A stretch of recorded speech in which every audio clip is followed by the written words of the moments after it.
بسم اللہ الرحمن الرحیم وباؤ بغضب من اللہ وضربت الیہم المسکنہ ذالک بانہم کانوا یکفرون بآیات اللہ، اور گر گئے وہ غضب میں اللہ کے اور پڑ گئی مار ان پر محتاجی کی۔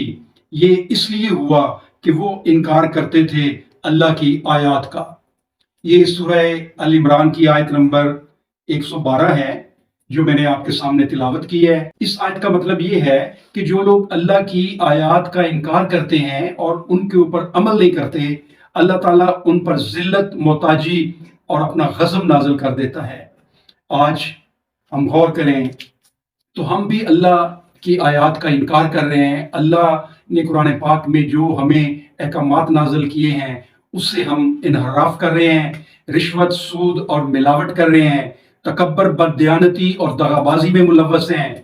ہم نے لوگوں کو تقسیم کر دیا ہے، دھڑے بندیوں میں، پارٹیوں میں، فرقوں میں، اور شرک کے مرتکب ہو رہے ہیں۔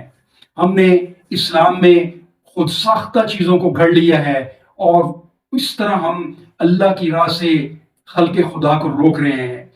ہمارے سرمایہ دار اور مالدار لوگوں کو بنیادی ضروریات فراہم کرنے کی بجائے دولت سمیٹنے کے پیچھے لگے ہوئے ہیں، اور لوگ غربت اور جہالت میں دبتے چلے جا رہے ہیں۔ بھائیوں، ان کو چھوڑ دیں، اللہ کی طرف پلٹ آئیں، قرآن پاک کو ترجمے سے پڑھیں اور اللہ کی آیات کے اوپر غور و فکر کریں۔ اگر ہم نے اللہ کی آیات کے اوپر عمل نہ کیا تو میں آپ کے سامنے سورہ الفرقان کا اللہ کا یہ حکم آپ تک یہ پہنچا رہا ہوں، اور اسی طرح عاد اور سمود اور اصحاب الرس تباہ کیے، اور بہت سی امتوں کو بھی ان کے درمیان ان سب کو سمجھایا تھا ہم نے دوسروں کی مثالیں دے کر، اور جب وہ نہ مانے تو سب کو ہلاک کر دیا ہم نے پوری طرح۔ وما علینا الا البلاغ۔